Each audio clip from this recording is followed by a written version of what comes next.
Dr. Yamini. Yeah, it's a pleasure to be here, and I agree with you. I would like to do in person in the future. That would be much more fun. So first thing I need to do is share my screen. So let's see. Let's see if I get this right.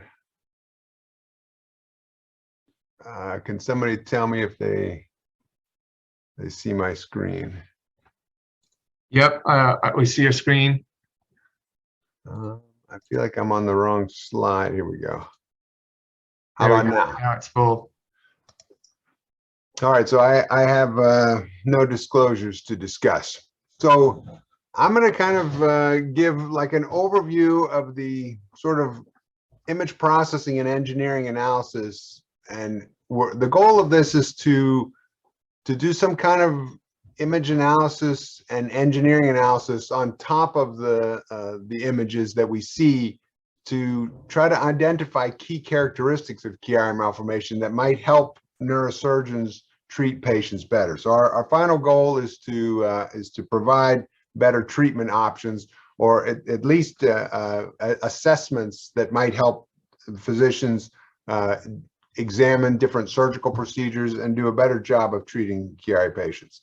So first thing I want to do is talk about my four main collaborators. I have many other collaborators on top of these, but I'm showing you work that's kind of combined from a lot of people. But first of all, on the left is John Shinsky, Emory University. He is an expert in MRI scans. He's actually an engineer like me. We graduated from Georgia Tech together, actually at the same time. And he comes up with these different kinds of scans, which I'll show you some of them that go beyond the regular MRI scans that you might get clinically. And then we have Dr. Baparaj at University of Michigan. He is a neuroradiologist, and he is an expert in evaluating the images, and he's sort of our teacher in terms of teaching all the graduate students how to evaluate the images so that we do them in the proper way. And then, of course, the third one over, David Frem, I think all of you know. He has been, I've known David for, I think, more than 20 years. And we've done several journal papers together, and his insight into sort of kind of raising the questions as to what's possible from an engineering perspective has been really important for our group. And we're just completing a study. I hope to present those results today, but we're just not quite ready yet on the work that we did with the University of Chicago. So I won't be presenting those results. I actually promised that I would have those for you last year, and I apologize, but we got some interesting findings there, but it's still not completely done, the statistical analysis. And then on the right, Dr. Bedalia, he's here at Boston, and I'm at Northeastern, and I can actually walk to his office, which is really nice. It's about a mile away.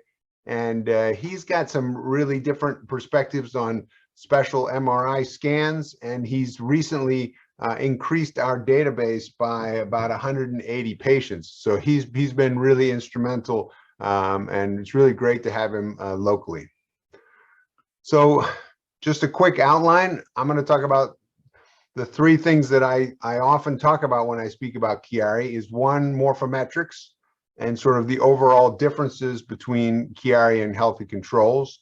And then I'm going to talk about cerebral spinal fluid motion. That's kind of my first interest in Chiari, was looking at cerebral spinal fluid and how it moves and differently in Chiaris. And then our recent work, when I say recent, I mean probably the last 5 or 6 years, is in brain tissue motion. And that has been through specialized techniques that John Shinsky has helped us develop. So, you know, how do we do the morphometrics? Well, so I was at the University of Akron for 13 years, and we did not have a medical school. So we did not have a whole bunch of images. So we set up a program called the Chiari 1000 so that we could take people from all over the world and have them send in their imaging and have them complete online surveys so that we could do all kinds of morphometric analysis. And we gave them a free t-shirt, you can see here on the right, and these were given by Dropbox or Google Drive, or they mailed them in, and we collected a lot of images. It was really successful. You can see here, this data is a little bit old, but still pretty good. You can see we had about 1,200 from the United States, only 24 from Canada, but we had 55 from Australia, and you can see many different countries represented in this list. You can see kind of there was a concentration of participation from Ohio, but you can see that there were participation from all over the country in this process. So this 764, I think we were a little bit higher than this. This data is just a little bit. I think we're like 790 now, but our collaborator, Dr. Bedelia, has just showed me last week that he's going to add to our list to about 187 patients, which brings us really close to our final goal of 1,000 patients with imaging. We have many more, we have like 1,800 that do it a self-report and 1,400 with an online survey, but actual images, we wanted to get to 1,000. So we're pretty excited about that. In addition, we have a lot of controls. We need controls images as well to compare. So what did we find? I'm going to just give like a kind of an overview, a brief overview. I'm not going to go into all the details because we did a lot of measurements. These are all measurements were conducted at the mid-sagittal plane, which means kind of cross-section right through your nose, looking at that mid-sagittal plane and looking at the different features. I'm not going to go through every single one of these in this presentation, but we did look at many different components. And in order to stay organized, we wrote a piece of software in MATLAB that allowed us to do these measurements and kind of take advantage of the landmarks that are in there. For example, some of these are measured perpendicular distances away from that. So rather than us using like a protractor, we had a tool that automatically kept it perpendicular and remembered various points and then stored them in a file that we could, without typically just using the value of the computer rather than manually storing all the information. And this speeded up our process greatly. So, when we first started this, working with the neuroradiologist, it would take us 2 to 3 hours just to do one person. And now we're down to about 5 to 10 minutes. So doing it manually is really, really tough. And in order to do research, we need a lot of subjects, 1,000. So it's kind of critical that we don't take 2 to 3 hours to do that. So we spent a lot of time actually developing this software. So what did we find? So basically 3 different concepts. One is Pcf height measurements, and that is kind of, the position, the length of the clivus, which would be this line right here. The height of the pons, this point here, the fastigium here, the corpus callosum here, and then the actual height of the Pcf space. I'm not going to go into details on each one, but all of them were around 3 millimeters lower for a Chiari patient compared to a healthy control. So it's just, we kind of refer to it sometimes as brain sag, or just kind of a lower positioning of the brain. And this is all relative to this all-important McRae line here, which is kind of the opening of where the skull goes into the spinal canal. And this concept has been described by many people before, so it's not something new that we did, but we did it on a larger group than probably anybody before. And I also like to point out that 3 millimeters is tiny, right? I mean, we all know that 1 centimeter. If you told me 1 centimeter, that would sound like something I can see, but 3 millimeters, you almost can't see that unless you do the measurements. So then we also have the angle of the clivus measurements. So this bone right here is actually positioned more horizontally angled for Chiari patients, and we call that kind of a flattening of the skull. And so these angles are more flattened down rather than vertical for Chiari patients. And then the odontoid process measurements. That just means that there's kind of this bone right here, and this you have some brain stem kinking where the bone is impinging in on the proximal side of the of the brainstem. So those are kind of like the three things, and we used, p-value of less than 0.001. So we're pretty confident in all of these things, but none of them is really like dramatic, so that you could use it to like predict symptoms and stuff like that a surgeon could use. They're all a little bit subtle. I mean, 4 to 6 degrees, that's just not a lot of change. And like I said, 3 millimeters is kind of small too. Yeah, so we call this overall flattening of the PCF. So the second phase that we looked into was crowding. And this is the one that I talked to David Frim quite a bit about. And because that's kind of the first thing that a physician looks at when you just get like a sense of the image. You look at the image and you say, it looks crowded in there. There's not a lot of space for fluid to move. So I won't go into every single measurement we did here, but I am going to highlight a couple of them. This number 10 and number 11. This is what we call the proximal Csf space that's in front of the spinal cord, and this is the distal Csf space. So this would be the McRae line, and then we're talking about how much space is in front of it and behind it. This little 3 here would actually be the tonsils sticking down. So here's my cerebellum, and the 3 is the amount below the McRae line in that particular case. And you can see we did a lot of other measurements of distance gaps that is similar to other researchers. So the first thing we found was that there's larger cerebellum area, quite as dramatically larger, 15%. Now, that doesn't mean that your cerebellum volume is changed, because we're only looking at this cross section. So we only have the area. So by stretching this, like in a Chiari case, and this cerebellum kind of gets stretched down in here, it's probably losing some volume on the lateral sides. But we didn't examine that because our image quality wasn't sufficient. And then a smaller anterior PCF area, that's this position number 2 here. I didn't talk about that in the last picture, but that just means that the brainstem is a little tighter into the clivus here, but quite a bit, 30%. So 30% smaller area here. And then the one that I already pointed out to you is the anterior CSF and posterior. They have negative signs on here, meaning that they're 20% or 25% smaller for someone who has Chiari compared to someone who's healthy. So what are the conclusions from the morphological studies? Brain morphology in Chiari is different from healthy controls beyond the tonsillar position. Tonsillar position is usually referred to as the marker of Chiari, but there's other things that are marker. And then based on our analysis with the related conditions, I didn't show those details, but we have a journal paper on that. It's not, we can't predict which condition you might have by using the morphometrics. So we can't really have an impact on clinical decisions. Now, I will give you a little glimpse of the data that we've been working with David Frim, and that is that we did a study where we examined the Chiari outcome survey, the Chicago Chiari outcome survey, which David Frim created, and we showed that the anterior CSF space, if this area is extra tight, then those patients typically do not have a good surgical outcome.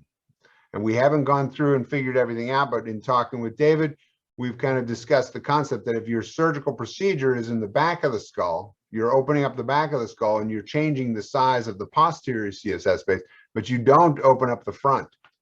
So if this place is tight to start, then a decompression surgery may not have as much impact on you as it would on someone else who has a tight posterior side, but a fairly open anterior side.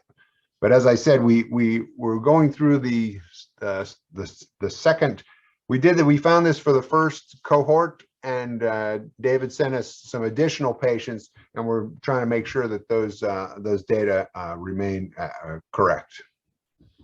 But I think they will. I think the anterior CSF space is going to be, which is a surprise to both David and I. We did not expect anything to come through, but we're still holding off until we go through it carefully.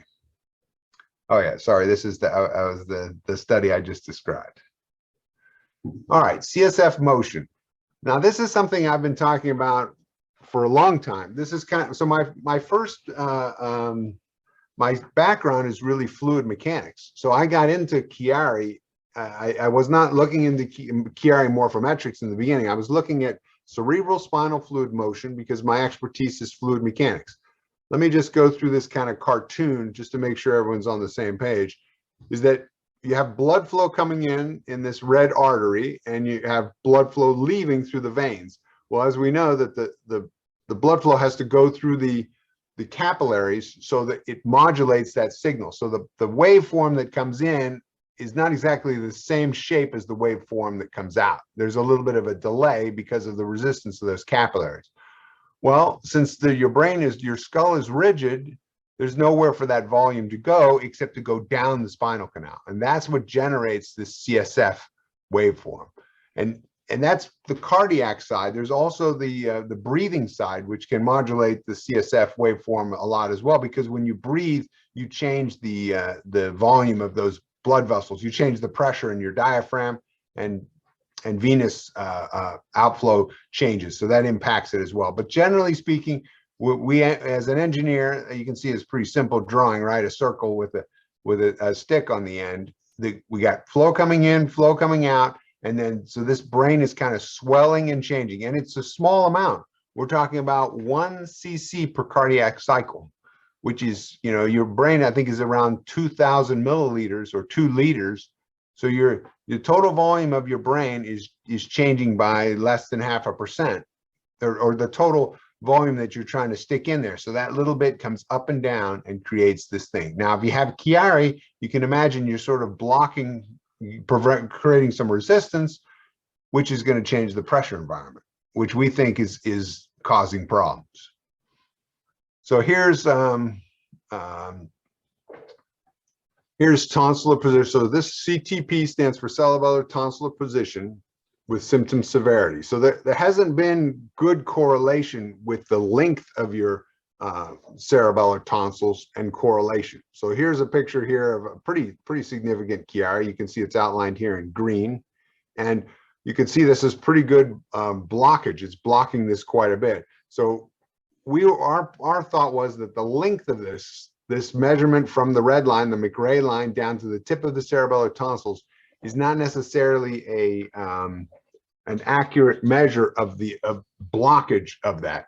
So our idea was to get the 3-dimensionality, and you can see here, if I go in the axial plane, you can see that if it looks really tight, it looks maybe not so tight on this dotted line. This would be the sagittal plane where I'm moving my mouse, but you can see left and right, it's really quite tight. So we wanted to do a fluid mechanics analysis, sort of looking at it like it's a garden hose, and how can flow get in? Yeah, so you look at this picture and you think, hey, this is not too tight, but you look at this picture and it's actually quite tight on the lateral walls. So yeah, our kind of idea is that, this phase difference that I described between the arteries and the veins creates an instantaneous cranial blood volume change, and it has to come out as CSF in and out of the spinal canal. And this sets up an unsteady pressure environment because I'm pushing fluid. Anytime you have fluid moving around, I'm going to have pressure gradients and pressure environment. As soon as you do that, then if I've got a Chiari and I've got a tight geometry and I've got flow coming out, well, then I'm going to have elevated velocities. That's been shown in the literature in the spinal canal. And then I get these elevated velocities. Associated with that is the increased resistance, kind of like somebody stepping on your garden hose. Well, what happens there is that it's going to change the pressure environment, because the pressure is generated from the cardiac pressure, which is 120 over 80 millimeters, which is a lot of pressure, whereas this pressure in the spinal in the CSF space is quite low, maybe 5 to 10. So then this pressure ends up forcing the fluid through and changing the unsteady pressure environment. And that's where we think that the damage to neural tissue is occurring from. Not from an elevated ICP or elevated intracranial pressure, it's in elevated peaks and causing spikes that damage the tissue. Now, when you change that pressure environment, you end up changing the compliance, or maybe the neural tissue motion. And as soon as you do that, well, then you're kind of changing the geometry. So then the whole thing becomes a vicious cycle of complexity. So it's pretty difficult to look at a static picture on an MRI and get a real sense of how difficult it is for the for the body to get that fluid in and out of the skull. So this is just a simulation just to give you an idea of the kind of things that we do. This is a pressure environment here. You can see this kind of different colors from top to bottom. That means that I'm getting different pressures to push that fluid through. And you can see this is a fairly complicated geometry. So here's my velocity magnitude. Anywhere where there's a tight gap, you can see my mouse up here at the top where we see this red, you're getting kind of a jet. And then if you wanted to compute it in terms of wall shear stress, which would be indicative of pressure as well, it gives you a sense of the complexity of the flow environment in there. And we are making a fair number of assumptions here. We're assuming that the walls are rigid and the tissues are static.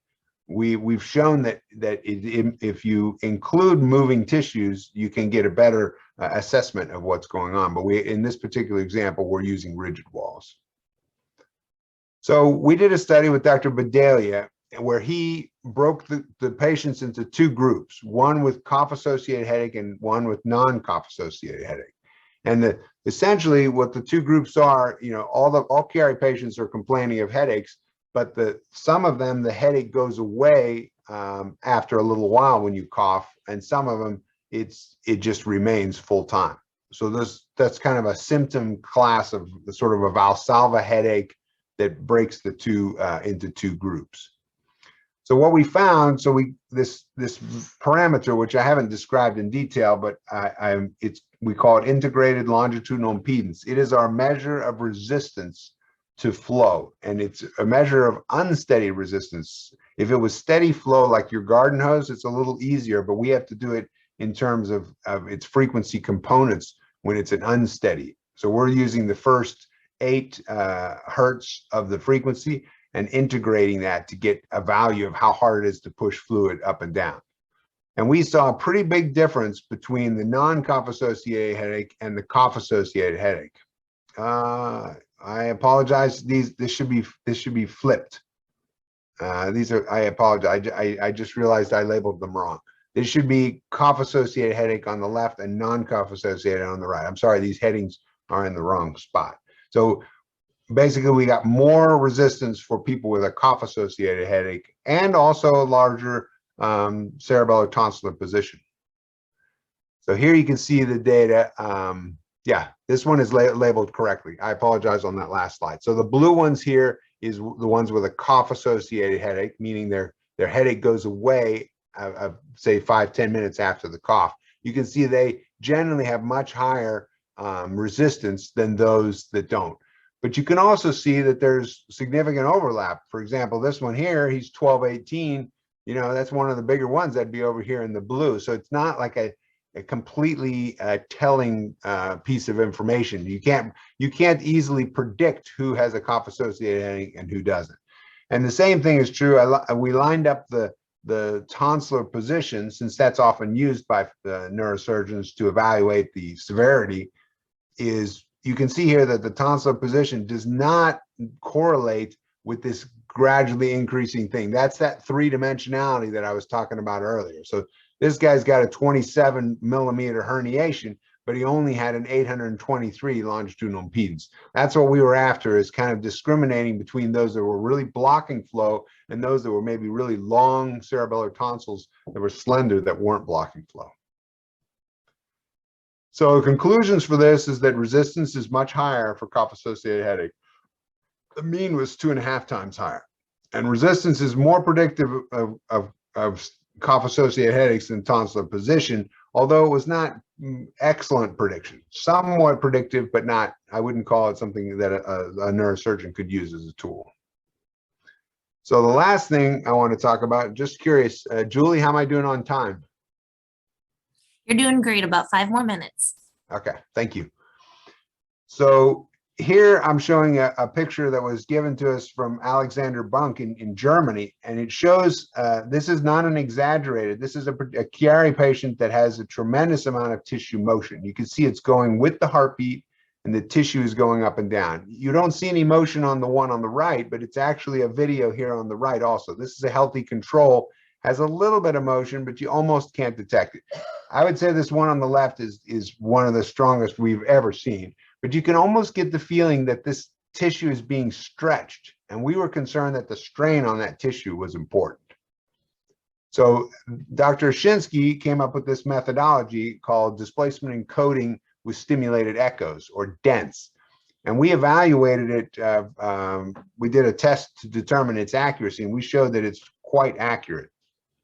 So here you can see we basically take a mid-sagittal plane. We get these two dense images, one in the anterior posterior direction, one in the craniocaudal, and we can show a mapping of the two-dimensional displacement over time. And by the way, these have been exaggerated, but you can see, I hope you can see those little tiny loops of the brain moving around and coming back to the same spot. So just to give you the bare bones of this, we showed that the displacement, we did the displacement in two ways. One where we averaged over the entire structure, and one where we just looked in the maximum circle. You can see these little black circles where we find where the circle of would be the maximum. So these ones on the left are overall, and the ones on the right are the max displacement.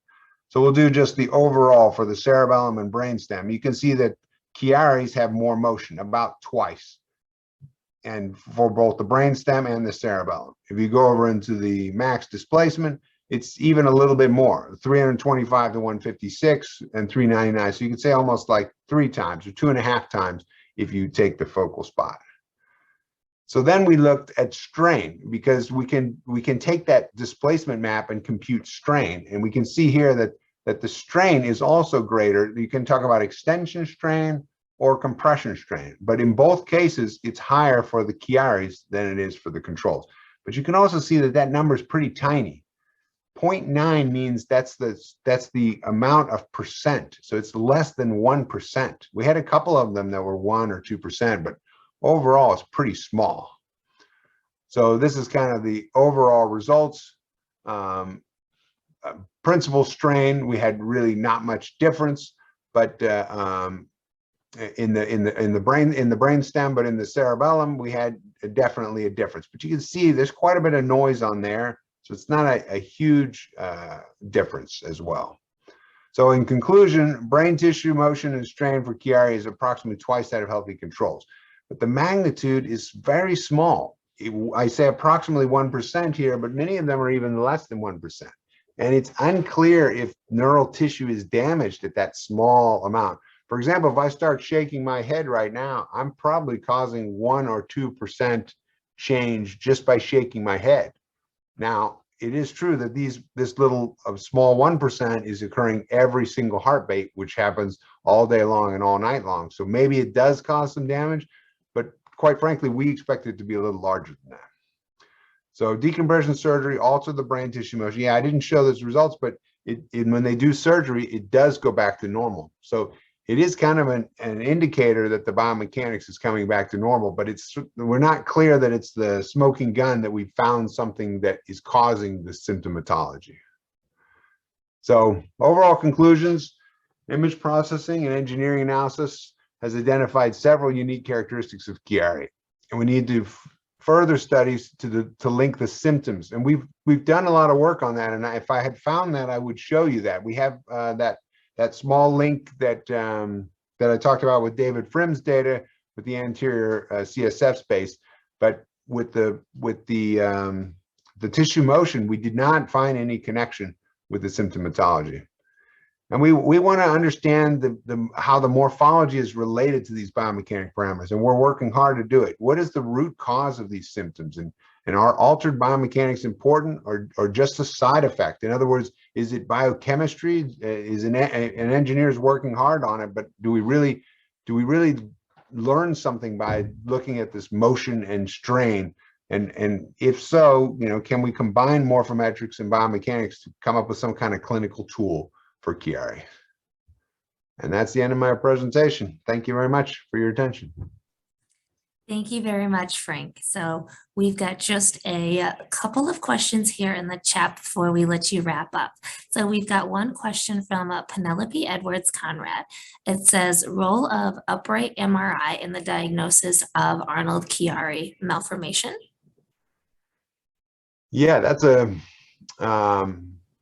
great question. So I've been talking to some people about upright MRIs and trying to kind of create a study on that. So many people think that when you're in an upright MRI, your brain will be in a different position, and it's a little bit confusing right now. So the company that is the main upright scanner company has published a paper just recently, pretty impressive paper, showing that the CSF motion changes dramatically when you're upright versus laying down. But they didn't make some like basic measurements like cerebellar tonsillar position. And I know they have the data, and I need to contact them, ask them if we could make the measurements for them. But it stands to reason that something is changing, and exactly how it's changing is not clear. But that is a important question for future diagnosis. Is it so? One of the disadvantages with the upright scanner is that the quality of the image is not as good. So you get a better image quality when you lay down. So then when you do a comparison between the two, everybody goes, oh, well, it's a different technology. It's not exactly the same technology. But my intuition is that it's definitely important to examine it, but it's not quite clear to me that it is going to have an impact on diagnosing Chiari. Good question. Resume our programming. So next up, we have Dr. Bauer from Texas Children's Hospital at Baylor College of Medicine. So Dr. Bauer is an associate professor of pediatric neurosurgery, and also is co-director of the craniofacial surgery program. So we're really excited to have Dr. Bauer here with us today, and he is going to be speaking with us on congenital spine disorders. So I will now turn the floor over to you, Dr. Bauer. Hey, Julie, thank you so much. And I really appreciate being asked to talk today. Are you able to see my slides? Yes, we can see your slides. You're all set. Oh, great, great. Well, thank you everyone for coming for this program. Today, my goal is to talk about spine. Pediatric spine is a large spectrum of problems, and so we'll talk about a few specific examples about spine deformity, skeletal dysplasia, so abnormal formation of bones, and connective tissue disorders. And my overriding theme today is we need more research, and I'll explain that through some clinical vignettes. I have no disclosures, and today we'll really have a broad overview of the congenital and syndromic pediatric spine pathology. We'll discuss some general principles of pediatric spine surgery through some case illustrations, and really, I hope, demonstrate the need for multi-center investigation of these rare problems. Here's just not even a comprehensive list of, but an overview of pediatric spine pathology. There are congenital problems with connective tissue disorder, glycogen storage disease, skeletal dysplasias, which may be genetic or heritable, dysraphism, which are neural tube defects like spina bifida, either open or closed. And from various etiologies, there are neoplasms, bone tumors, histiocyte disease, sarcomas, degenerative problems, spondylolisthesis, which can be congenital or sport-related, also with achondroplasia. This can be a problem. There's idiopathic scoliosis and trauma, and especially the decision-making for taking care of patients with an immature spine. So we'll focus on the congenital today, and really, what's the difficulty for physicians? These are rare problems, 1 in 25,000 to 1 in 500,000 plus live births rare. So there's a lack of robust clinical experience really by anyone. Many of our patients that we take care of have sort of a unique problem unique to them. There's a lack of published clinical evidence. Typically, any evidence is a single center case series that's captured patients over decades. And techniques change, providers change, and so it's hard to make sense of of the data. Really, there's an unknown natural history or behavior of these problems.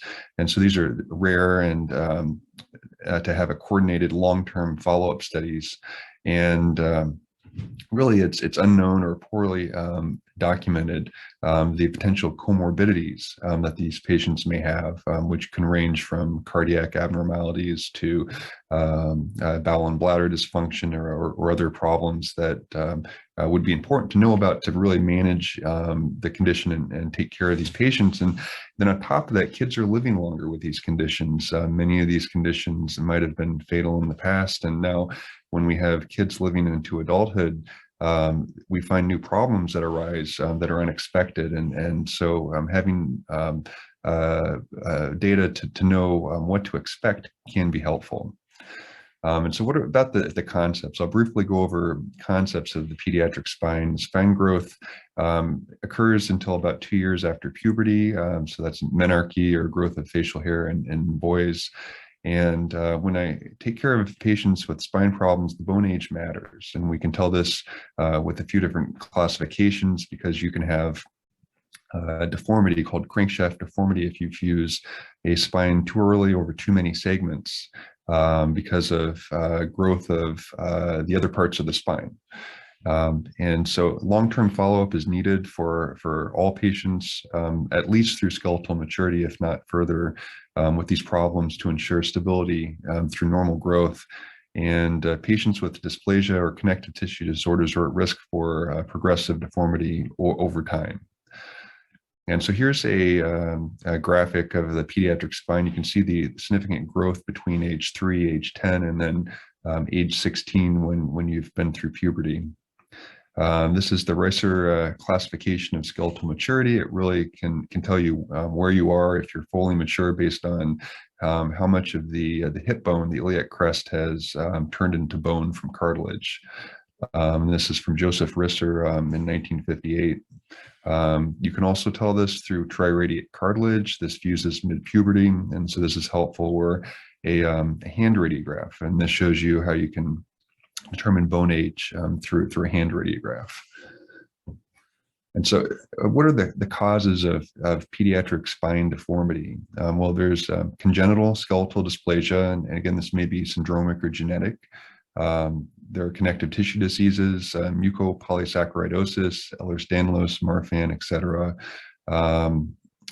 Trauma, especially in a very young child, spinal cord injury, myelomeningocele, I'll lump that in, spinal cord tumor or trauma, and then the idiopathic scoliosis, and there's a genetic predisposition in some patients for this. And so thinking about the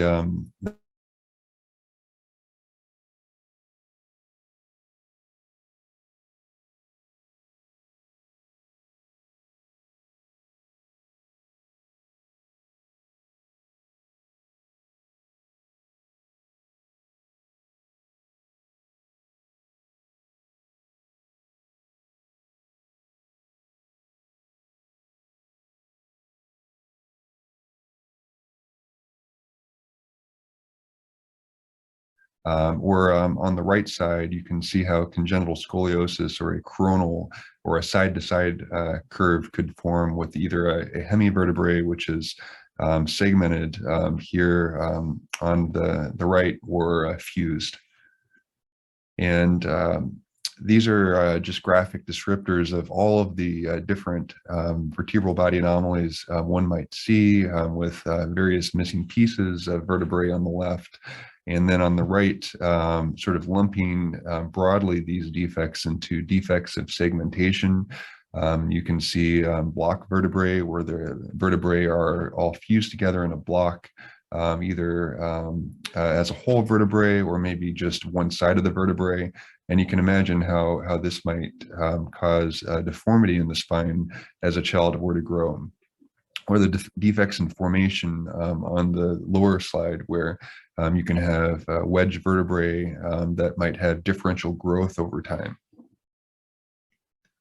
And so let's look at some examples that, and these are patients that I've taken care of. You can see the sternotomy wires on the left. This is a cardiac patient, congenital cardiac. And you can see the arrow on the right where there's a fully segmented, so hemivertebrae. So there's a disc above and below. There's a congenital T12 hemivertebrae. You can just at first glance see the deformity in the lower spine in the child, and then you can see the arrow pointing to the vertebrae that's incompletely formed. Congenital right T3 hemivertebrae. This was found in a neonate, a child that I'll follow longitudinally over time because of the likelihood of a deformity, or L2 hemivertebrae. And so here's my first case example. I'll go through a few cases and how these children have been treated. This is a 4-year-old boy with congenital torticollis. That's a curvature of the neck with no movement in the right arm at birth and a worsening deformity over time. And you can see the arrow pointing to the hemivertebrae.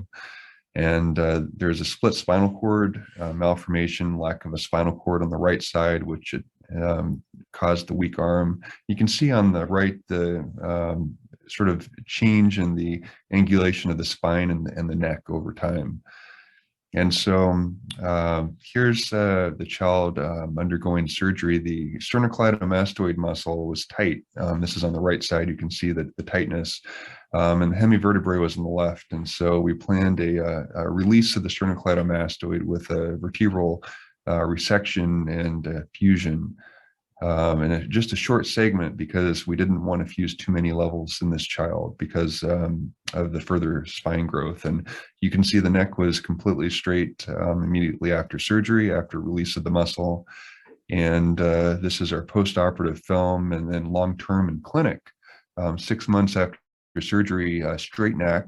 And I hope that this will be the only surgery the child needs. However, I will follow through skeletal maturity. And so this is a very extremely rare problem.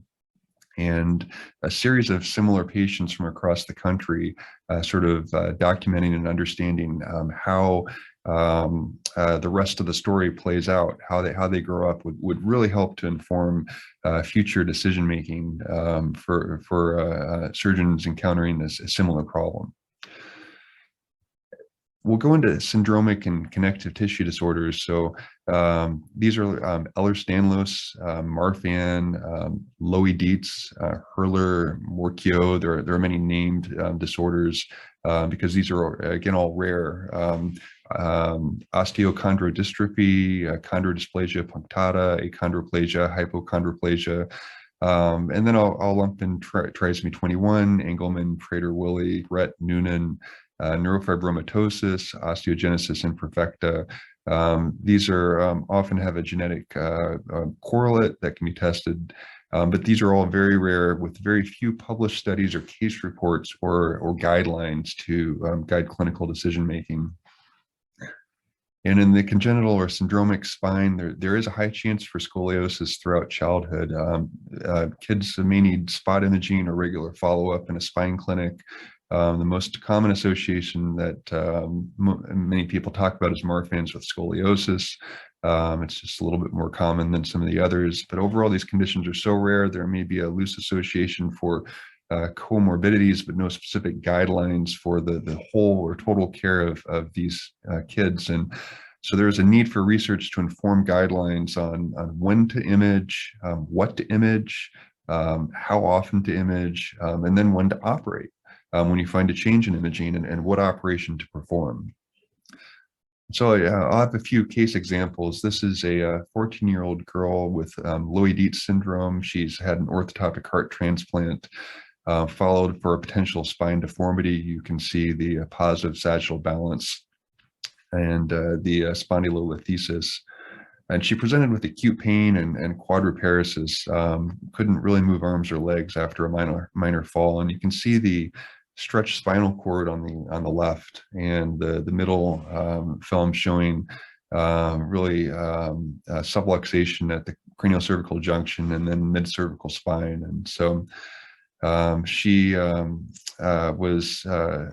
had surgical problems. She was taken to the operating room urgently and had a corpectomy with an expandable cage. We fused from the skull down to the upper thoracic spine, and post-op MRI showed a really nice decompression. And we now have, at a year after surgery, a maintained normal sagittal balance. And so I think she's less likely to have further spine deformity. Her spondylolisthesis is stable, and she's doing well, and her strength came back. Here's another girl with Lowy Dietz, the same rare condition. You can see she's also had heart surgery. She's has a very significant thoracic curve and progressive scoliosis.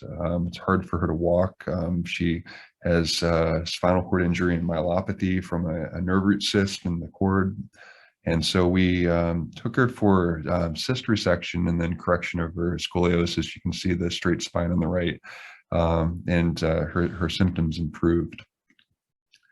And so this is another rare problem. There is a series from 2017 from Johns Hopkins with 141 patients, where 62% had scoliosis. Then 9 patients underwent 24 procedures, and there was a 62% rate of complication in this operative series, with sort of a lack of long-term follow-up. And so there's still so much unknown in how to best take care of patients with these, with this problem, in particular, Lowy Dietz syndrome. It's a disorder of connective tissue, autosomal dominance inheritance. 75% are new mutations. And it was first described very recently, 2005, with different genetic variations of varying severity. And its incidence is unknown. It's very rare. I see many patients because there's a Center for Lowy Dietz at Texas Children's Hospital, at my hospital. And kids can have aortic aneurysms, carotid aneurysms, cardiac aneurysms, really a host of problems. And so being taken care of at a center with many specialists is often needed. And here the eponym. And so thinking about other sort of bone or connective tissue disorders, we'll talk about achondroplasia. This is a case example, an 8-month-old boy who had gradual loss of movement of extremities. And you can see the foramen magnum stenosis, the narrowing of the spinal cord on the MRI on the right. Here's another child, achondroplasia at age 3 months with progressive quadriplegia, not moving arms or legs, with the foramen magnum stenosis. And another child who became hypotonic over time, the same problem. And the treatment is decompression, performed when you identify a child with symptoms.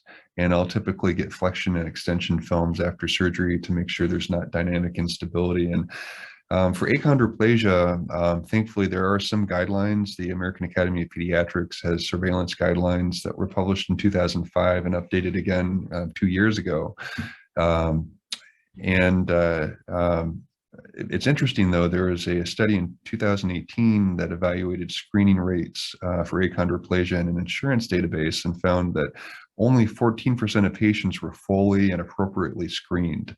And 45% of patients with achondroplasia had no screening. And so this is just a testament that we need more data for guidelines to treat patients with these problems, but we also need patient advocacy and teaching and sort of disseminated information to providers across the country to make that information, once we obtain it, useful to everyone.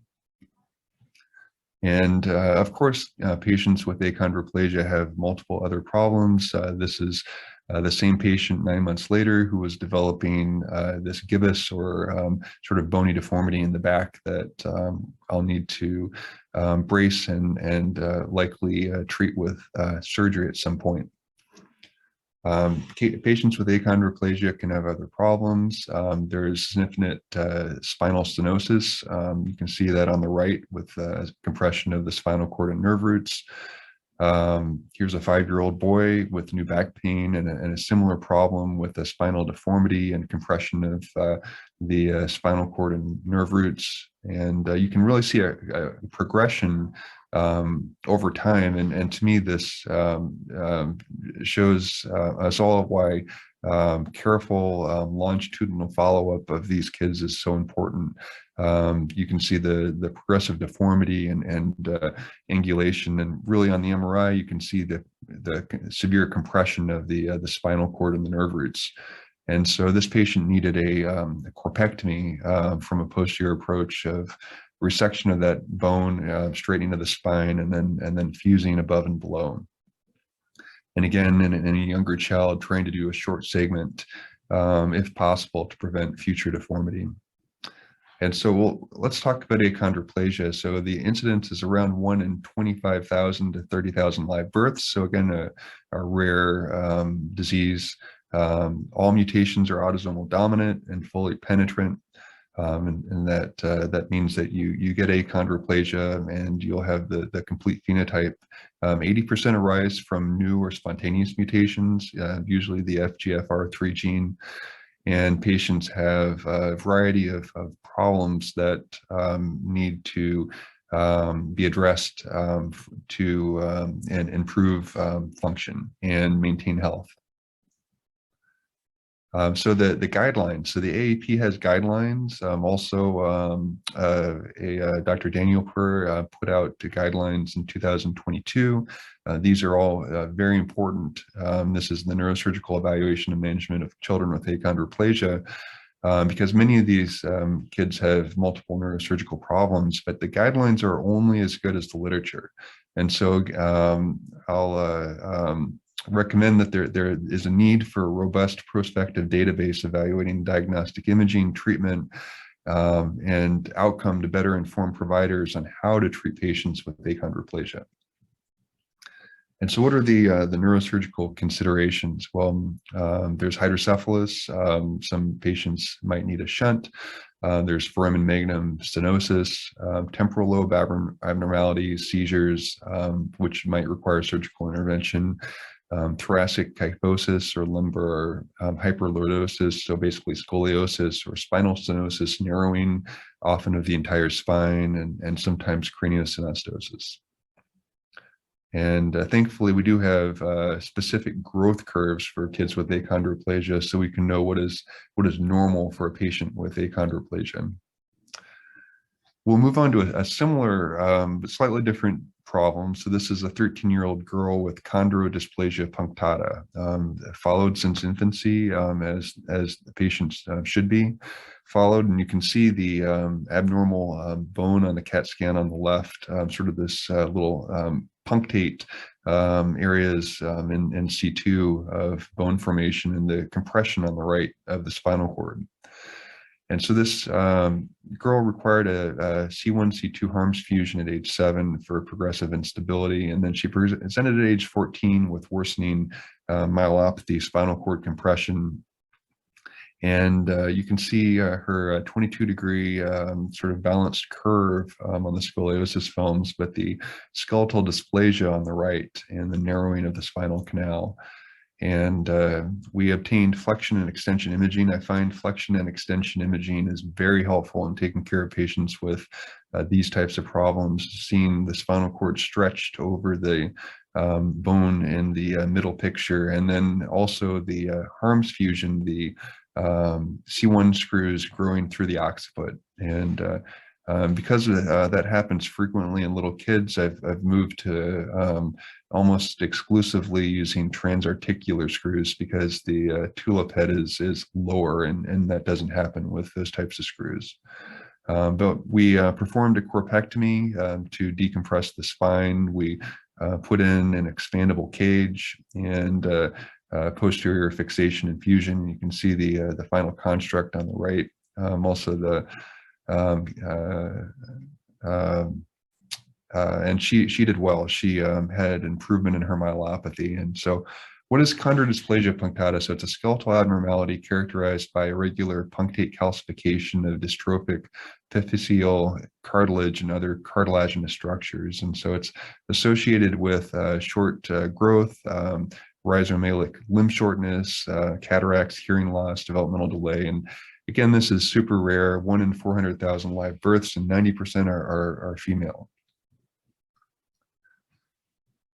Moving on, we'll talk about the mucopolysaccharidosis. And so this is an 8-year-old boy with Morchio A, had a prior C1, C2 fixation infusion as an infant with sublaminar wires, and later extended to an OC fusion, and presented with worsening myelopathy and cervical instability. And on a CAT scan, there was a lack of fusion.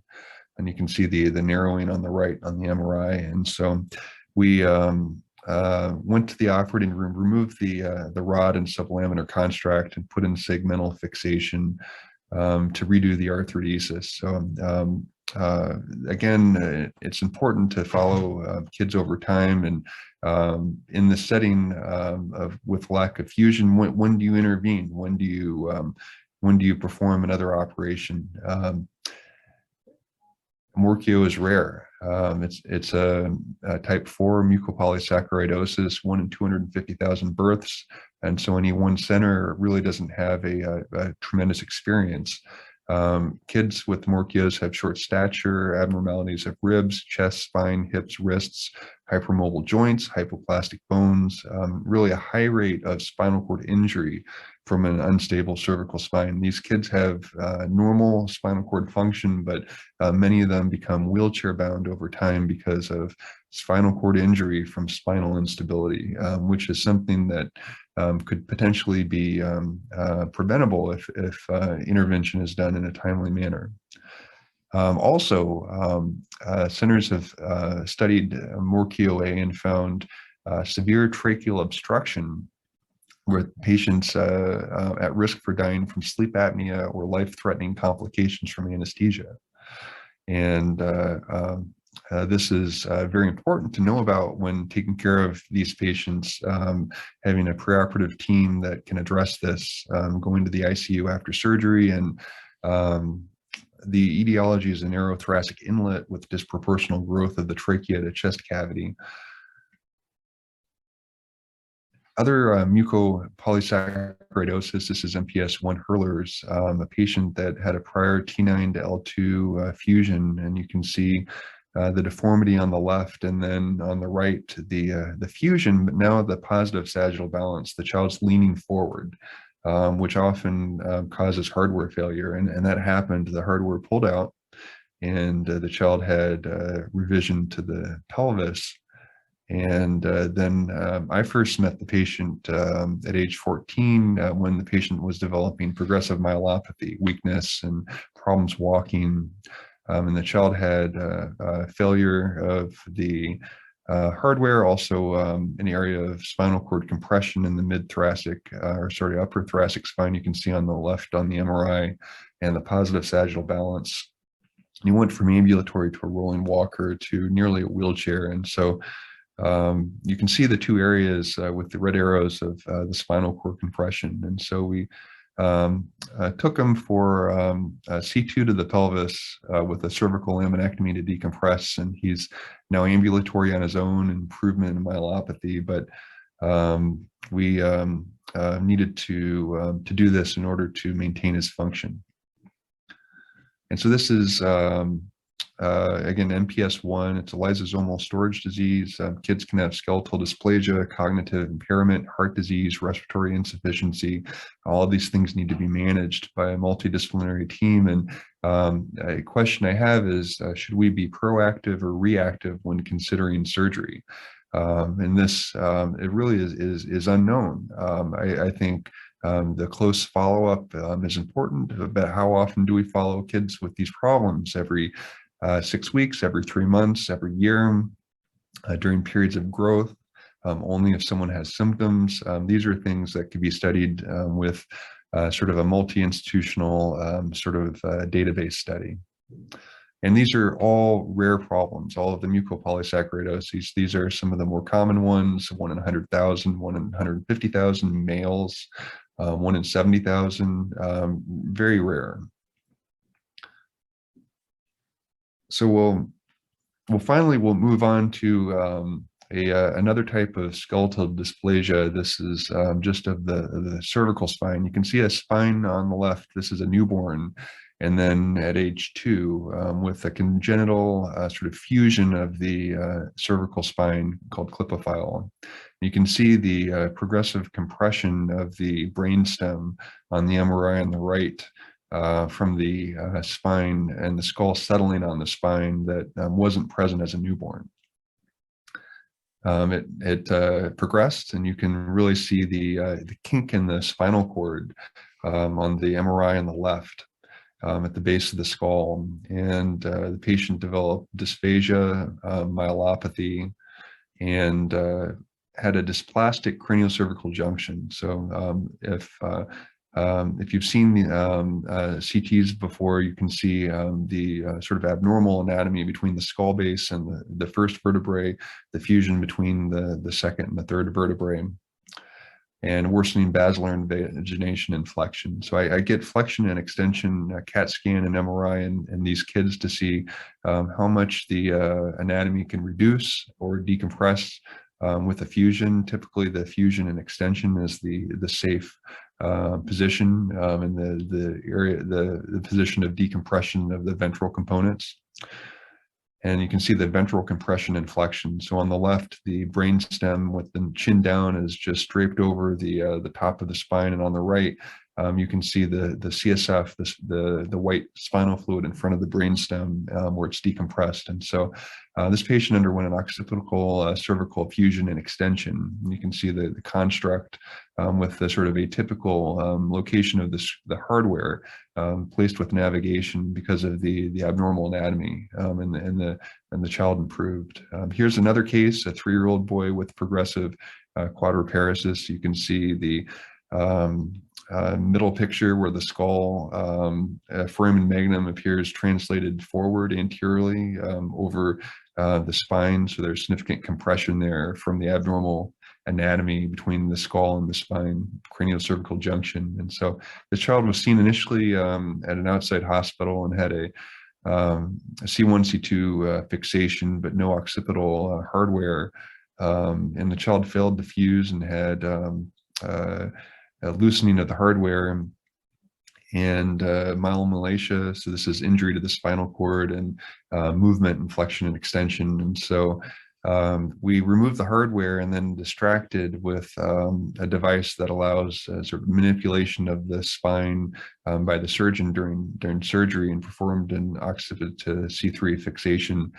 And you can see the construct there in the skull. Really, I was able to lift it up off of the spine, and the MRI on the right, I reduced the compression, and she fused, and her strength came back, and she's doing well with this technique.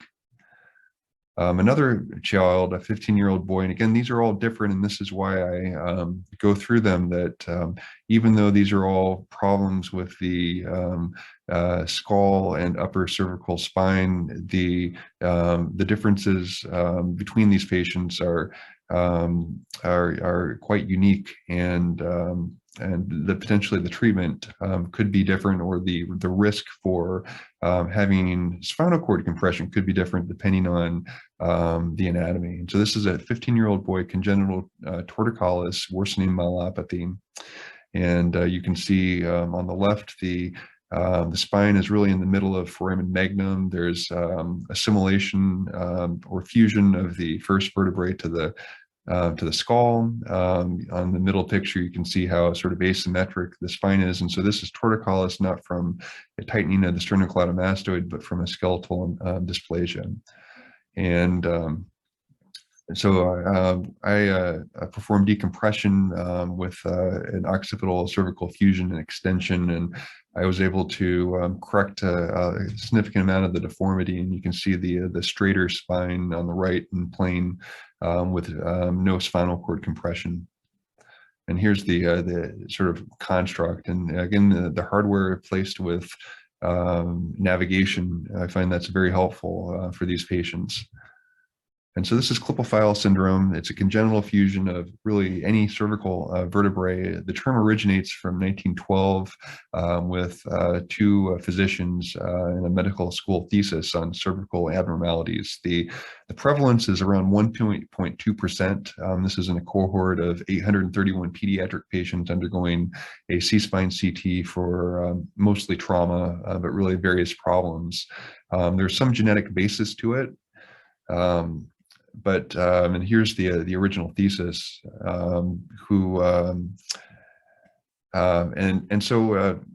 what is associated with Klippel-Feil? So the short neck, low posterior hairline, decreased range of motion of the neck, scoliosis, an elevated scapula, sometimes urogenital, cardiovascular problems, deafness. And a theory that these patients are more susceptible to adjacent segment degeneration in the spine, so the segment next to the part that's fused. But really, there's no good longitudinal cohort studies to understand the natural history of this heterogeneous disorder. And I think that would be helpful, trying to classify all of the different types or ways the spine could be fused. And so when a neonate is diagnosed, we might be able to predict who is at risk for a problem, who might not be, how long do we need to follow, and how frequent. So I've been through quite a bit. I wanted to end my talk with a few pearls, tricks on how I do it, things that I think are helpful in the operating room, and are in part, I think having a spine team is important. So this is my paradigm for safe pediatric spine surgery. We have a Texas Children's Hospital spine team, often for complex cases, co-surgery with 2 attending spine surgeons to improve the outcomes. We have an indications conference for all new non-urgent cases, where all of the spine surgeons sign off on whether a surgery is indicated. There's a multidisciplinary conference for kids with neuromuscular or syndromic problems, with pulmonary neuroradiology, radiology, PICU, rehab, nutrition, often cardiology. And we have a perioperative infection protocol to reduce surgical site infections, a pain team consultation to decrease hospital length of stay, and then a research team to evaluate outcomes. And I think all of this is very helpful. What has changed since I was in training? There are more protocols, more collaboration. I do use navigation for every instrumented case, and I think that's helpful. There are robots and biologics to help fuse, minimally invasive techniques. But there are guidelines for treating spine trauma fractures and idiopathic scoliosis, but no major advances in treating really pediatric congenital spine problems. Here's turn the sound off, this head holder. So this is called the Levo head holder, and I'm able to move a child's head back and forth and extend and reduce deformity, often after doing an osteotomy. And I find this is extremely helpful for taking care of these cervical spine problems. I prep out the entire back when I do these surgeries, and often use ribs. I've never had a patient complain of rib pain, and I've had the ribs grow back, and I've even harvested a rib a second time in a child. And I find that's very helpful for occipital cervical fusion. And I use navigation with the star, the optical frame on the head, which I think is very helpful for accurate navigation. You can see the pieces of ribs split in half that I put down, and I've had a very robust fusion in every patient that I've taken care of using this technique. And so overall, my learning objectives really were to show everyone sort of a broad overview of spine problems, rare spine problems in kids, to discuss sort of general principles of pediatric spine surgery, focus on a few select pathology through case illustrations. Again, this is very small portion of what I do, what pediatric spine surgeons do, and to really demonstrate the need for multi-center investigation of these rare problems. And my final thoughts, there's a rapid increase in technology to make spine surgery safer. Much is known about, again, the idiopathic scoliosis, but a prospective multi-institutional registry, I think, is needed to better understand many of these rare congenital skeletal dysplasia and connective tissue disorders. And I do think clinical guidelines, again, that are based on robust published data for follow-up imaging and for when to do surgery and what to do during surgery would benefit many kids. And so really, I think, thank you very much for listening today. And again, I appreciate being asked to speak today. All right. Thank you very much, Dr. Bauer. We do have one question from Dr. Danielpour. So Dr. Danielpour, I'm going to unmute you for a second and allow you to ask your question. I know you've got a few comments in there, so I will let you go ahead. Hi, David. Great talk. Just a couple of quick comments and questions. One of them, I'll start off with the achondroplasia. You know, with the guidelines, we all felt in the LPA Medical Advisory Committee and people who are focused on skeletal dysplasias that imaging studies would be best restricted in terms of foramen magnum stenosis or spinal stenosis to kids who are symptomatic, as opposed to routinely screening everyone for two reasons. One of them was that you can present without stenosis and advance to, and then if you get imaging studies showing there's no stenosis, it gives a false sense of security with people in the community. And secondly, with a lot of these kids needing sedation, that we would want to restrict it to those who are symptomatic. The difficulty being that most patients with skeletal dysplasia don't have David in their backyard, or the geneticists or me, who may be really living in rural areas and not good access to skeletal dysplasia subspecialists or geneticists to follow them along very closely. So we didn't want to really push to change those guidelines, left them open for everyone to be able to get imaging. But in general, when they're being followed closely by a team like yours or mine, we really don't do imaging unless there is symptoms involved or findings that would be concerning. And then, so one of the things I wanted to ask you, there's in so many centers, there's this apprehension by the radiologist to perform flexion extension studies, especially in children with achondroplasia and kids with foramen magnum stenosis or other issues, because of the fear of them worsening under sedation. Obviously, the amount of flexion extension in an MRI scan is really limited by coils, which is minimal, and it's done carefully, and it's been our standard for over 15 years without a single child worsening. And I was wondering what your stance on this is and how you deal with that at Texas Children's, and do you obtain, especially kids with foramen magnum stenosis and achondroplasia, but certainly all these other kids as well, do you obtain flexion extension MRIs pretty routinely for the evaluation? And Moise, these are really great questions. I think thinking about the screening, I'm with you 100%. You should do imaging if you have symptoms, and I think it's sort of predicated on patients, families, providers knowing what symptoms to worry about, and then having someone to call, to say, hey, I'm having problems. I think I need imaging. It's a little controversial. There's AAP guidelines for trisomy 21 that went back and forth whether you should get upper cervical spine screening to look for instability before playing sports. And there's a little different, Rich Anderson had a paper that had a little bit of a different spin on it, advocating for imaging, and the AAP advocated for doing imaging only if symptomatic. And so I think that this is hard. I do quite a bit of imaging on kids. I find that I think serial imaging, seeing how something's progressing over time, and maybe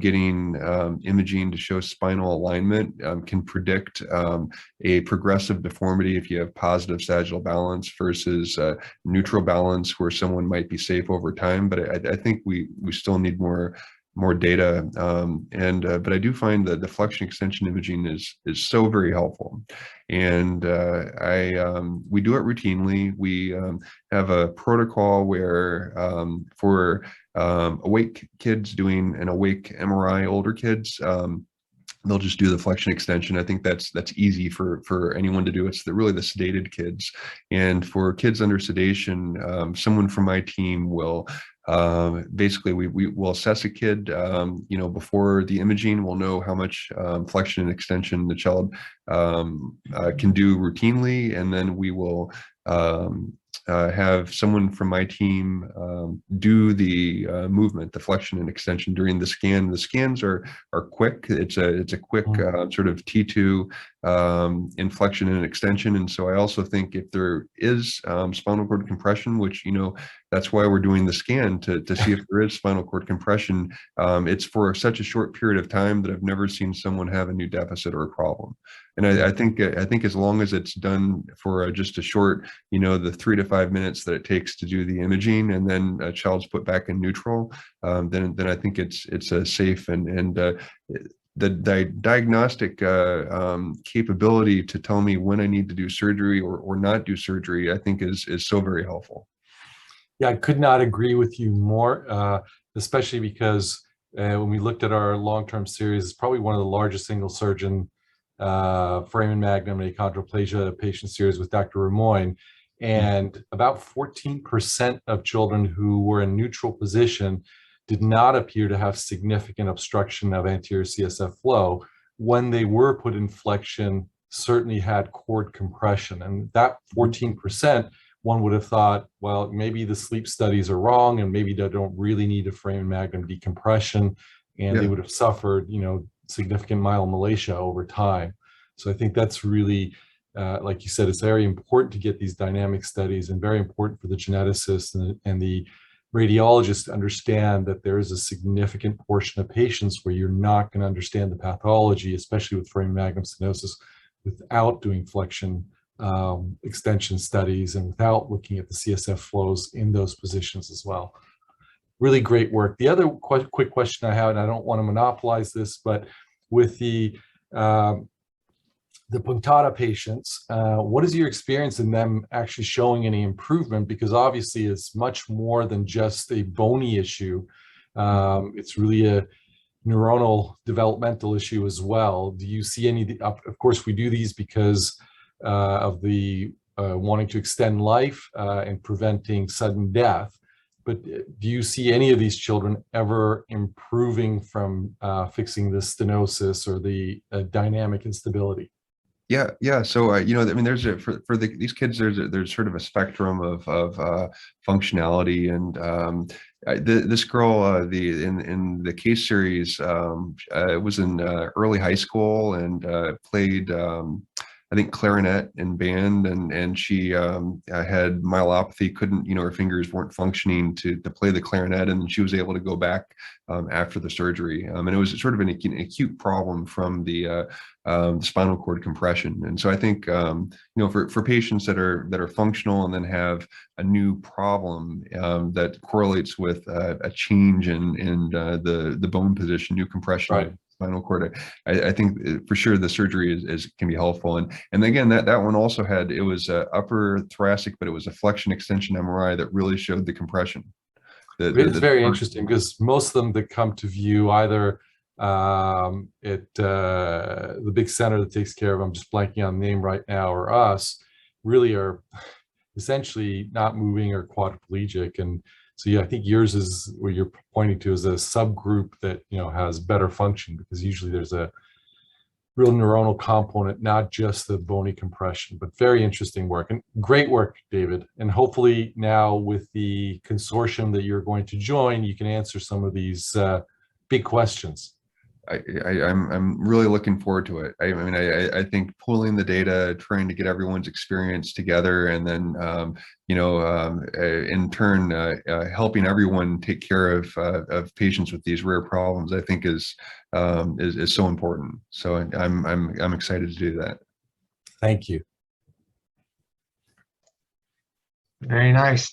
Dr. Bauer, thanks very much. That's really a fantastic talk and really highly not only necessary, but technical and difficult surgery that needs someone very specialized. That's great. I think, do we move on now to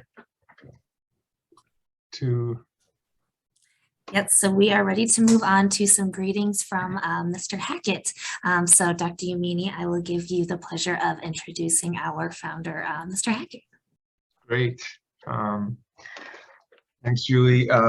So now we've had a couple of talks. As Julie said, we'll move on and introduce to anyone who doesn't know. I'm sure everybody on the symposium knows who Mr. Hackett is, and really he is the founder of this program. He donated the funds necessary to begin this, to continue this, and everything to do with it, to bring all these surgeons and scientists and physicians together in the one cause. And I kind of wanted to introduce Mr. Hackett and also Margaret and Renelle. Margaret was diagnosed with craniometaphyseal dysplasia. I don't know, were you 18 months old or something like that? Very, very young.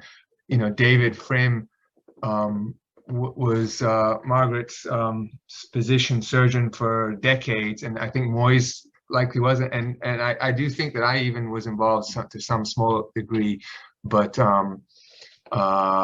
really the Hackett family is that's why the name is the reason for this. And I think that I'd like to thank you very much for this, and all the patients who are deserving it. And Mr. Hackett, please take the floor.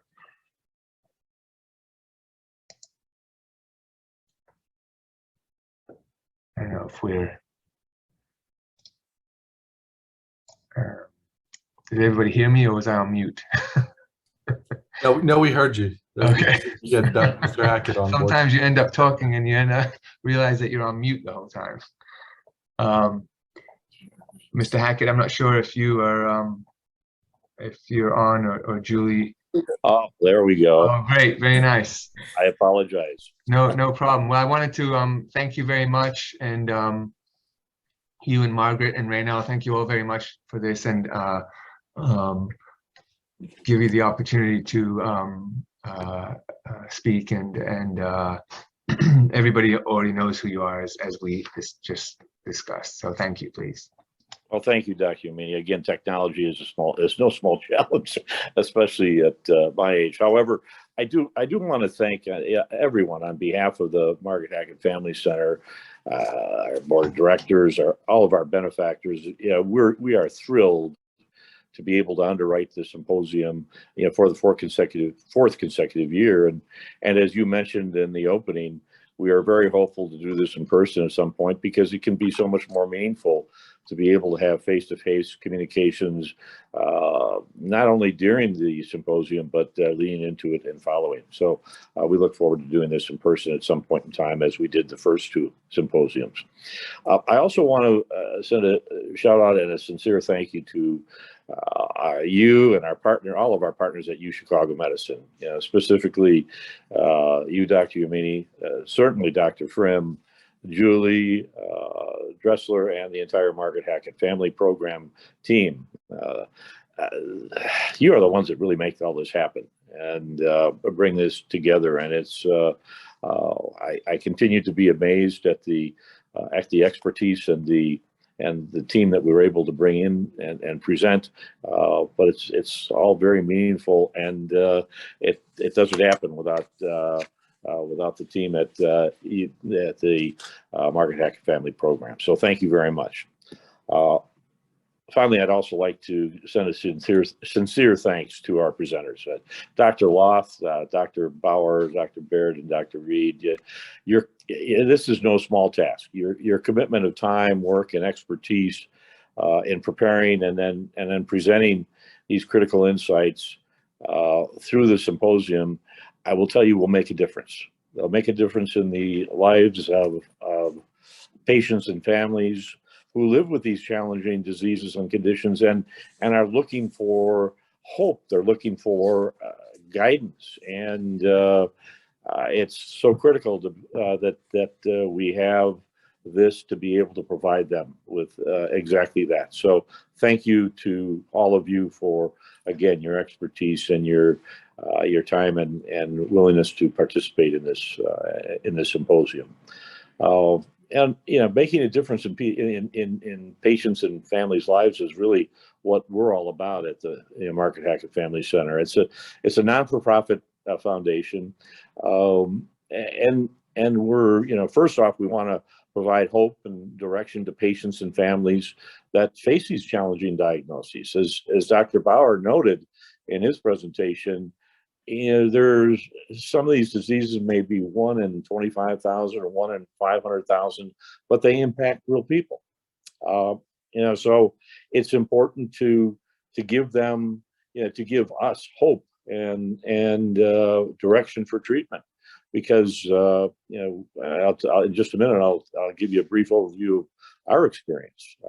But the second reason for the foundation and establishing this foundation is to advance the development of and understanding of understanding and the treatment of these unique and challenging conditions. We've been able to pull together a consortium, as both Dr. Danielpour and Dr.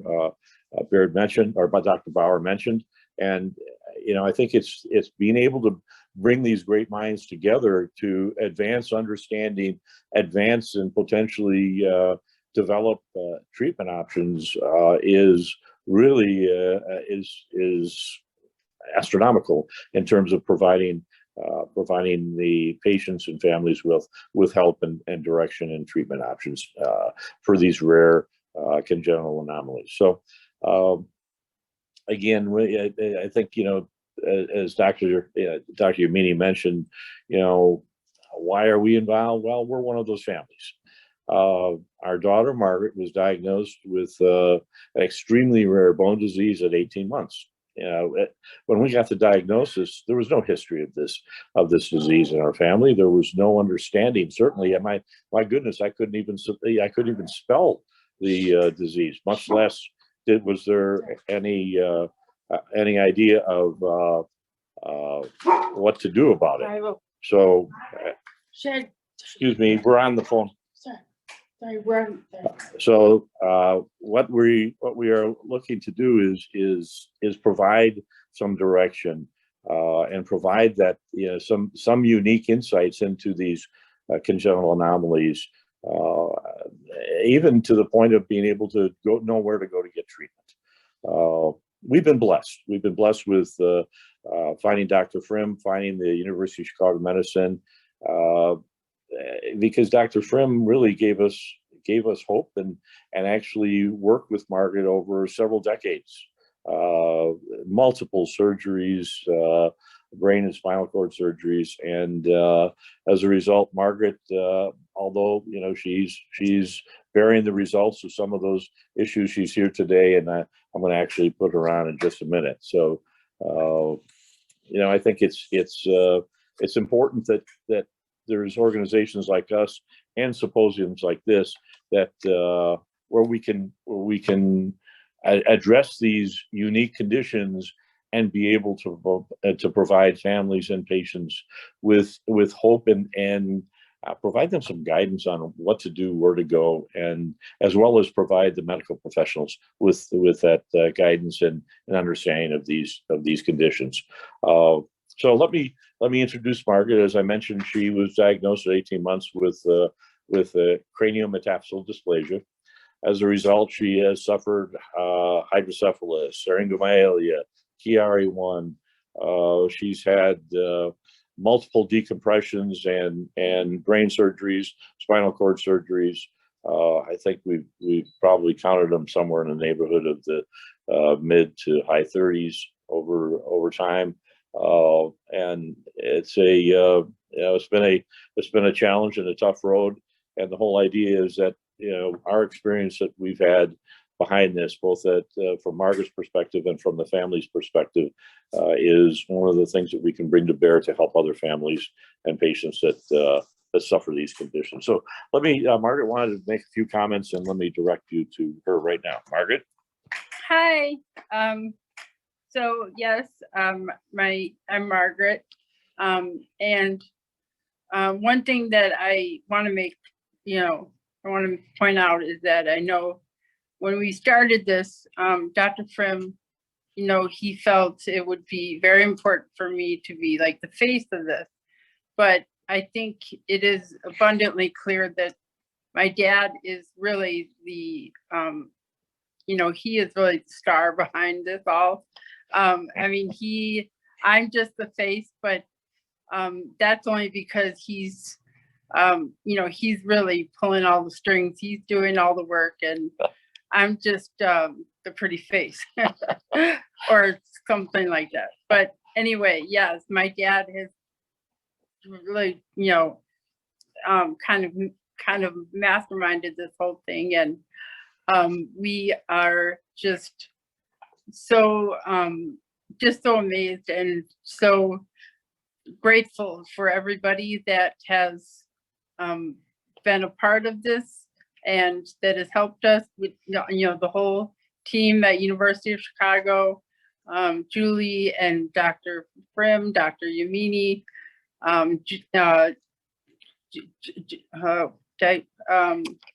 yeah, I'm sorry. Yeah, the entire team. Sure. The entire team. Thank you all.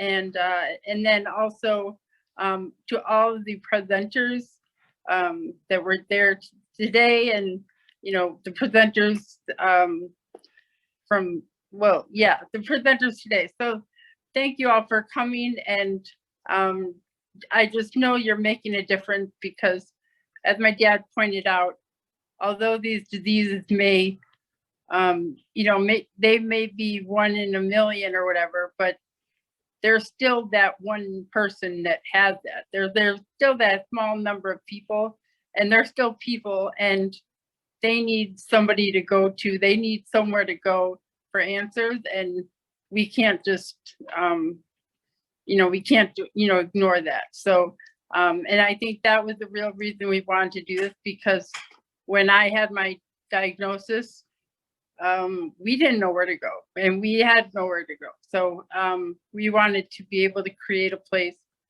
for those, that small population of people, that they have a place where they can get answers. And so I want to thank you all for what you're doing. So. Oh, well, thank you, Margaret. It's as you can imagine, she's been quite a fighter given what she's been through, and she is the inspiration, certainly. And a survivor. She's a survivor. That's right, and she's our inspiration, and again, the inspiration behind the whole Margaret Hackett family program. And just I would be remiss if I didn't add a plug. If people want to find more about the program and more about Margaret and the Family Center, you can go online at mhfamilycenter.org, and you can find all about what we've done, how this is coming together, and we try to keep it up to date with ongoing information and insights from the team at U Chicago Medicine, et cetera. So again, thank you all. We certainly appreciate it. You are making a difference, and that is what this is all about. So thank you, Dr. Yamini. Thank you very much, Margaret and Mr. Hackett and Raynell. Thank you all. And I'll leave it to Julie from here. I think we're on a break. I mean, the first 2 speakers were fantastic, really, and looking forward to the second half. If it would be nice right now, we could all go have a coffee and talk to each other for a bit, but next year we'll be doing that. Yes.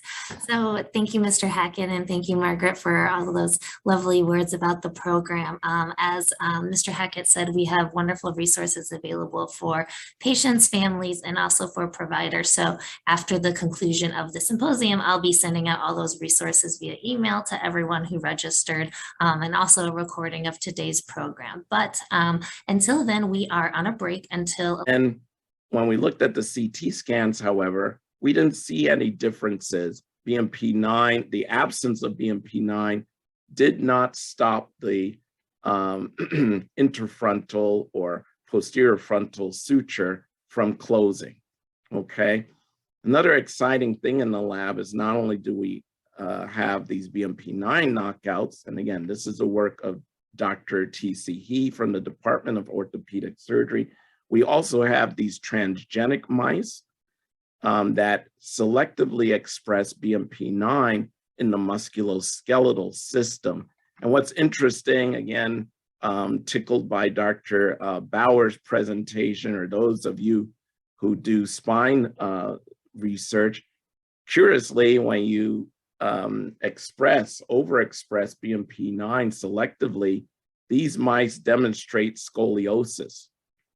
We don't know why, but there's more intervertebral bone formation, and you can see here on the right-hand panel the scoliosis outlined in the yellow dots compared to a non-selective expression of BMP9, and here you see corresponding micro CT. But we have not looked at these mice in terms of their cranial vault, so we're interested in doing that in further studies. So I've described some kind of intrinsic, what's going on within the suture issues, but craniosynostosis must be a combination, we feel and others feel, between polygenic or genetic issues and environmental or other issues. And that's really witnessed by studies showing that fetal constraint can lead to craniosynostosis, post-shunt craniosynostosis exists, and there are medications that can close a suture early. So we decided to look at other epigenetic factors.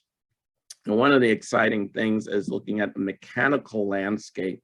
Are there mechanical factors that lead to early suture closure? And can we model this? So we thought about mechanical stimuli. What's the evidence of this? They've surfaced as important regulatory factors.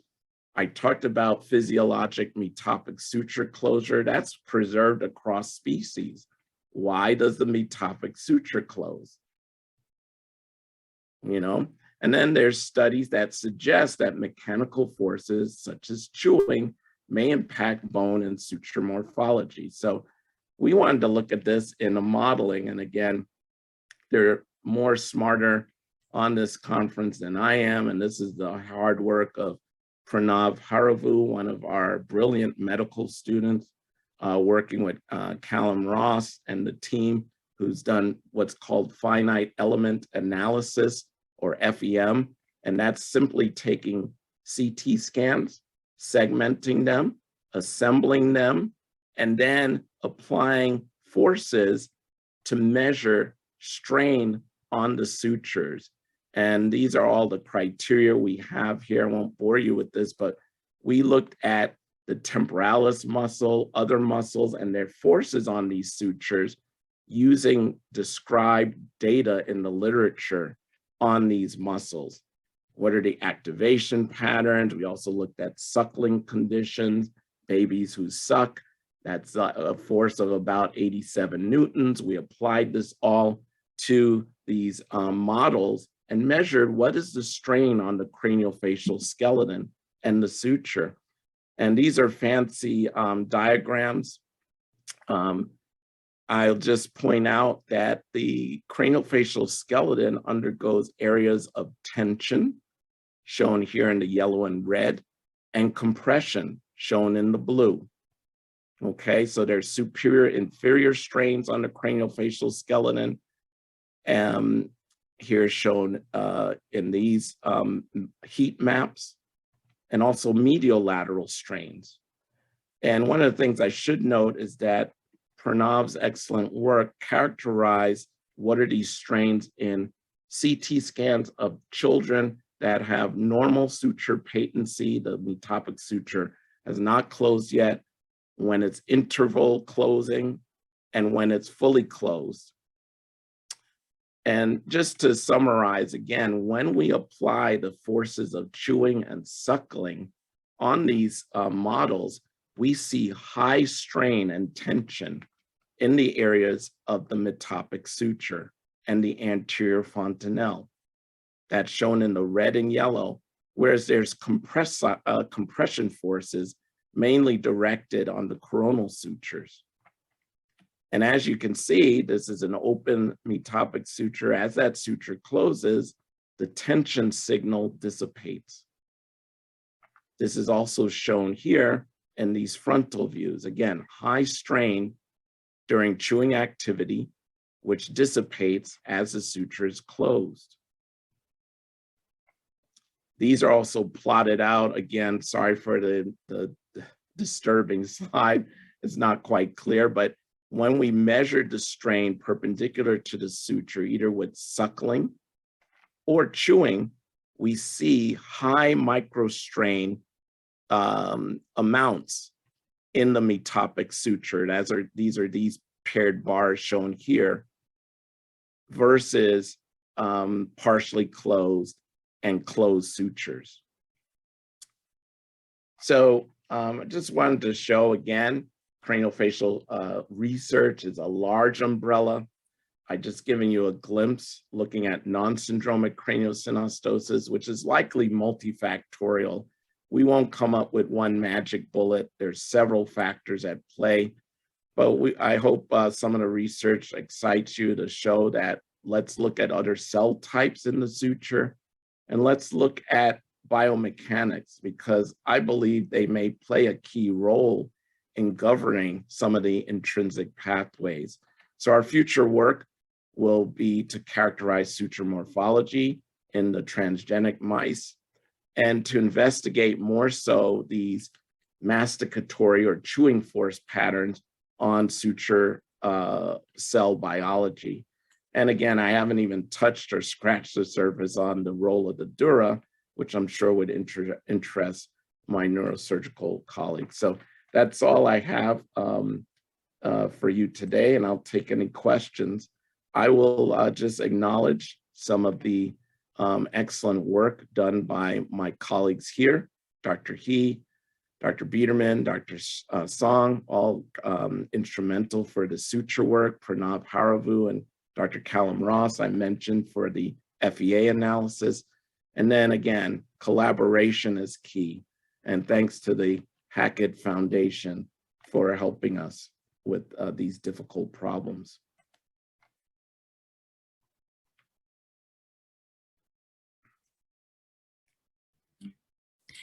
Thank you very much, Dr. Reed, for being with us today, and thank you for sharing all of your insightful information with us. Right now, if you have any questions, can you please go ahead and submit them in the chat, or go ahead and raise your hand and I will let you ask your question live. So we'll give everybody just a minute to ask a question. So we've got one question here for you, Dr. Reed. In the research that demonstrates function, suckling chewing contributes to suture morphology being translated yet to postpartum applications and perhaps applicable on the other end of the spectrum, i.e. geriatrics, neurodegenerative diseases.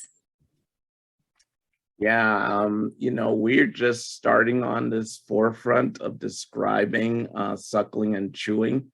I think really what we want to do is roadmap this in, you know, an in vitro or ex vivo setting, where we'd like to set up a system where we apply the forces that, you know, one undergoes with suckling and chewing to these suture cells and see, is that a signal for suture closure?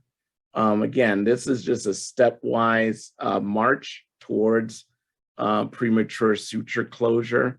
But, you know, I think understanding those mechanisms might help us apply them to children with craniosynostosis, or even in geriatrics. I hope I'm answering that question appropriately.